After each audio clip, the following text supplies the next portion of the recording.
దేశవ్యాప్తంగా మొత్తం ఏదైతే మనం ఎస్సీ వర్గీకరణ పైన చాలా విరుద్ధంగా ఇక్కడ మరి ఎందుకు ఇంత దౌర్జన్యమో జరుగుతున్నదో మన వివేకానంద ఉన్నారు అన్న. నమస్తే అంటే ఏంటన్న పరిస్థితి ఏంది మనం చూస్తున్నాము, తీరని అన్యాయం అని చెప్తున్నారు. అసలు ఎందుకు అని మాట్లాడిపోయిన సుప్రీం కోర్టు నిర్ణయం ఏదైతే ఇచ్చిందో దాంట్లో ఫ్రీ కూడా లేకుండా క్రీమీ లేయరు మాలలకు ఇవ్వద్దు, మాదిగలకు ఇవ్వద్దు. యాక్చువల్లీ జడ్జిమెంట్ చూస్తే మాల మాదిగా ఇప్పటి వరకు ఎవరైతే రిజర్వేషన్స్ వచ్చిందో వాళ్ళకు రిజర్వేషన్స్ ఇవ్వద్దని ఉన్నది జడ్జిమెంట్.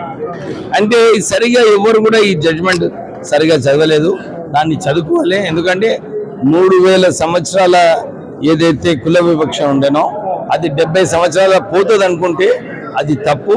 ఎందుకంటే ముందుకు వచ్చిన దళితులలో కూడా వాళ్ళపైన ఇప్పుడు కూడా వివక్ష ఉంది.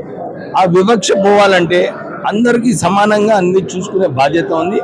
మాలలందరికీ కూడా వాళ్ళు ఈ రాష్ట్రంలో 30 లక్షల కన్నా ఎక్కువ మాలలు ఉన్నారు, వాళ్ళకు కూడా సంతృప్తి చేసే బాధ్యత రాష్ట్ర ప్రభుత్వం పైన ఉంది.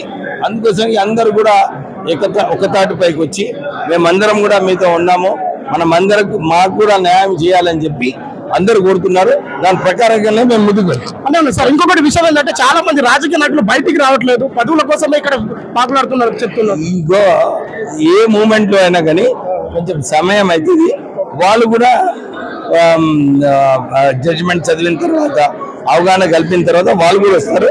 అందరూ కూడా మాకు ఆల్రెడీ చెప్పడం జరిగింది, మేమందరం కూడా మీతో ఉన్నామని చెప్పి వాళ్ళు ఫైనల్ గా మీ తరపు నుంచి మాల సమాజానికి కావచ్చు, ఇక్కడ మాల ఉద్యోగులకు కావచ్చు, మీరేం భరోసా ఇస్తున్నారు సార్? మేము వాళ్ళకి ఇదే భరోసా ఇస్తున్నాము. మీరందరూ కూడా ఐక్యంగా ఉండే బాధ్యత మీ పైన ఉంది.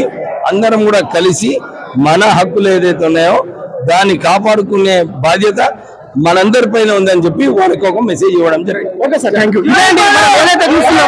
ఏదైతే మనం చూస్తున్నామో రాష్ట్ర వ్యాప్తంగా మన జరుగుతున్న సమస్యలు మరి అదే కాకుండా ఏదైతే ఇక్కడ చూస్తున్నారో అన్నగారు చెప్తున్నారు, మరి ఖచ్చితంగా ఎస్సీ వర్గీకరణపై ఖచ్చితంగా విరుద్ధంగా ఉంటామని చెప్తున్నారు వివేకానంద గారు. మరి చూస్తూనే ఉండండి. కెమెరామెన్ రమేష్ తో నేను మీ జాడ లక్ష్మి.